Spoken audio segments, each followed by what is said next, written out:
Hello everyone, my name is Lord V-Man. This is my Let's Play of Dragon Age Origins. Alright, so I've played through Dragon Age once completely with a mage, human mage. I've played it like halfway through with a rogue, and I tested the recording stuff with a Dalish elf, but now I'm going to play another class. And that's what Dragon Age Origins is all about. Playing different classes, discovering different origins, and then eventually doing the massive main quests and side quests in the big world of Ferelden, I think it's called. Now, I'm not positive if I'm using mods. I think I am. Few. Let's see. I have Blood Dragon Armor and Stone Prisoner. Those are downloadable content stuff that I got, and I got apparently a storage chest, dog stuff, and D&D class pack, but I'm not going to use that, and more dog stuff. Yeah, it's been a long time since I've played this, really. So yeah. This is going to take some getting used to, because it is quite different than Baldur's Gate. Anyway, let's get started. I am going to try to increase the role-playing aspect of the game.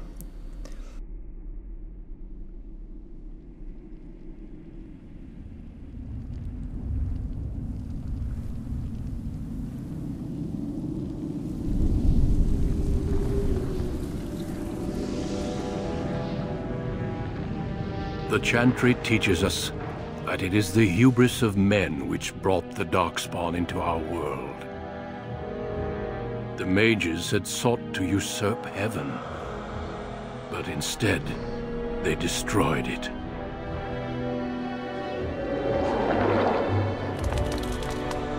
They were cast out, twisted and cursed by their own corruption. They returned as monsters, the first of the Darkspawn.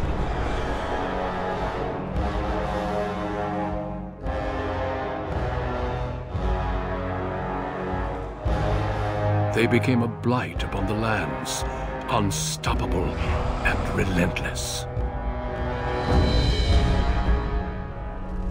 The Dwarven kingdoms were the first to fall, and from the deep roads, the Darkspawn drove at us again and again, until finally we neared annihilation.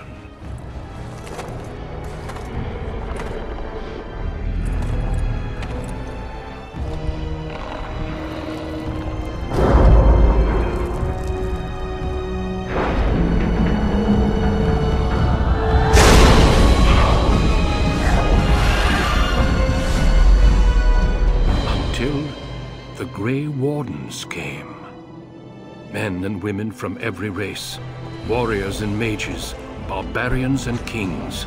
The Grey Wardens sacrificed everything to stem the tide of darkness, and prevailed.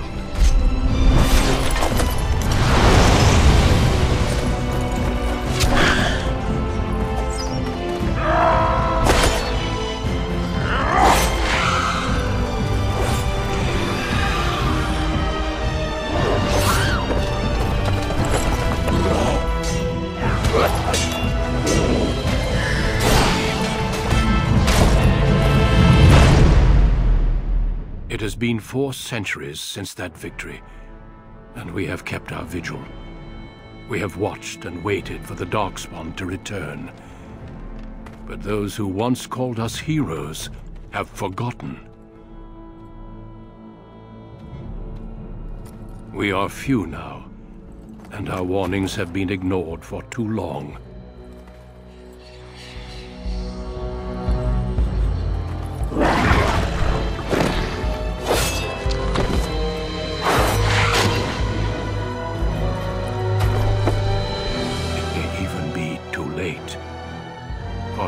seen with my own eyes what lies on the horizon. Okay, that was a fun little intro.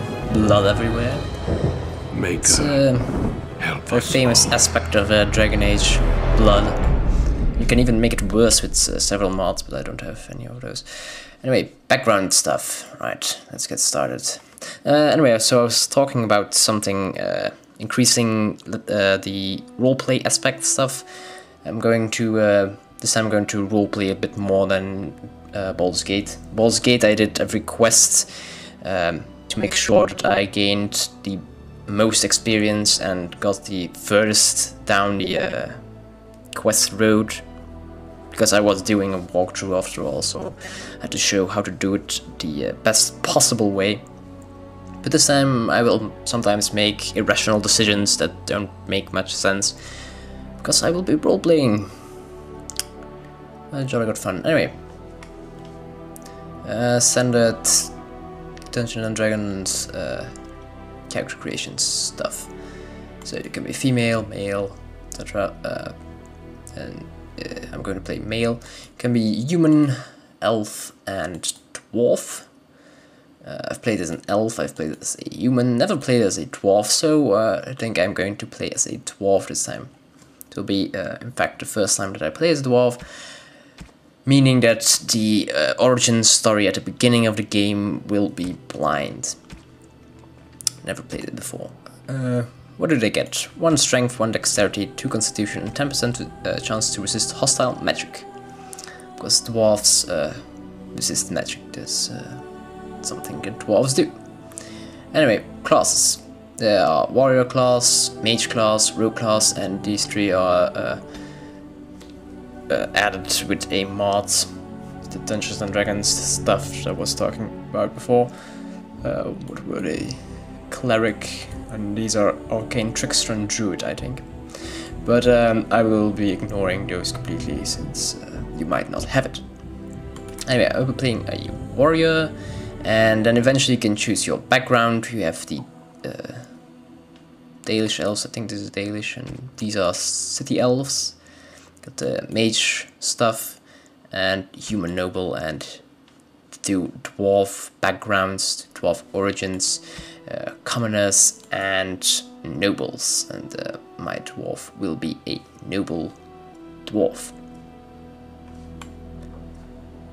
And he will look slightly different, but alas, most dwarfs look quite alike. Right, so we have come to the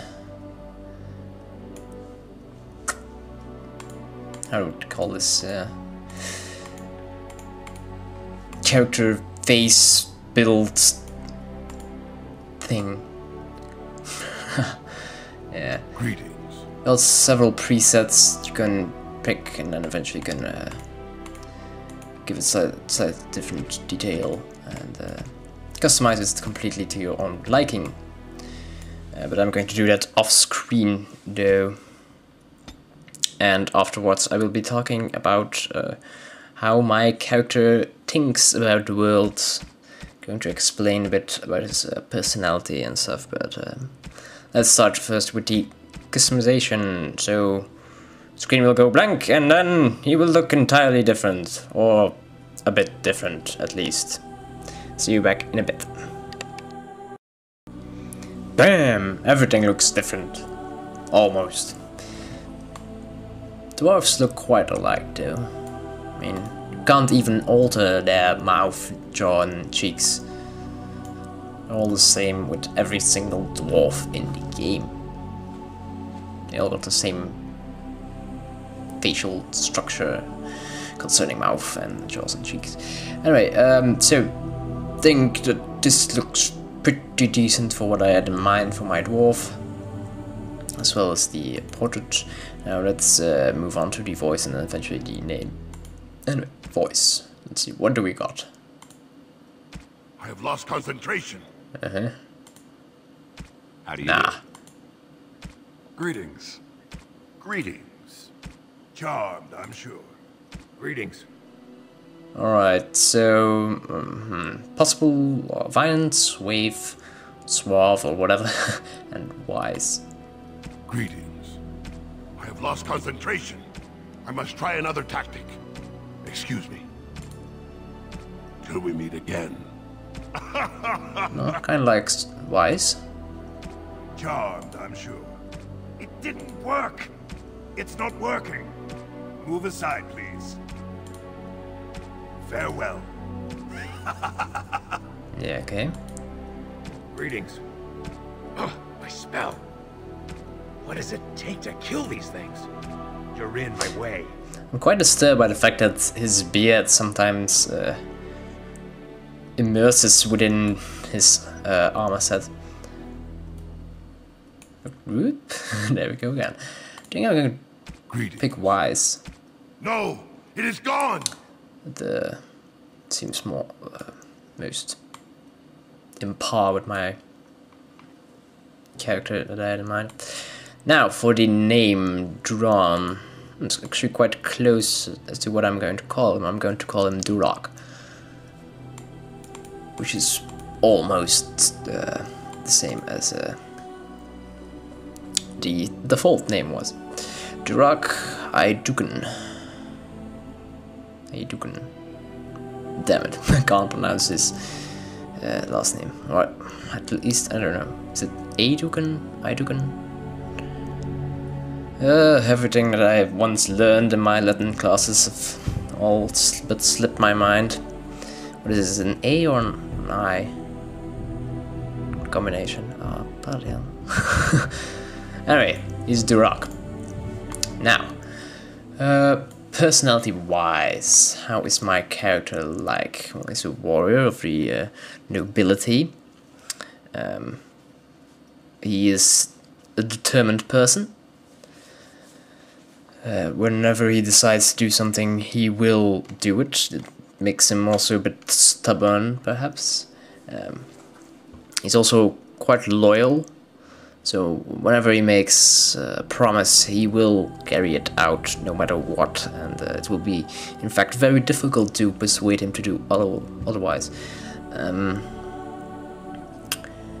Now, his main goal eventually is to become king of all the dwarves, or at least of his city. I think that's the main goal of most of the noble dwarves in the world.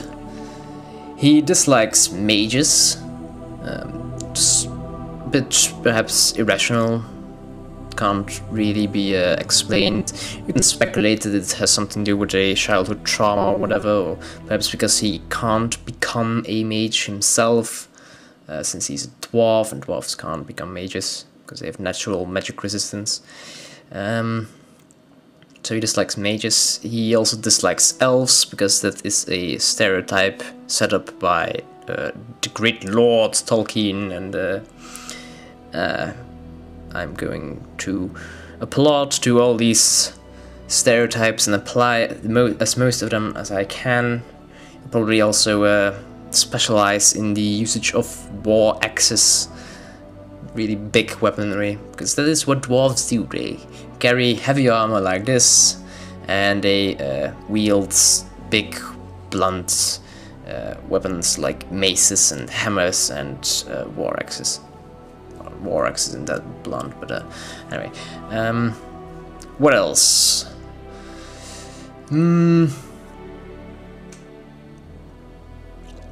He doesn't have any quarrel with humans, as far as I think.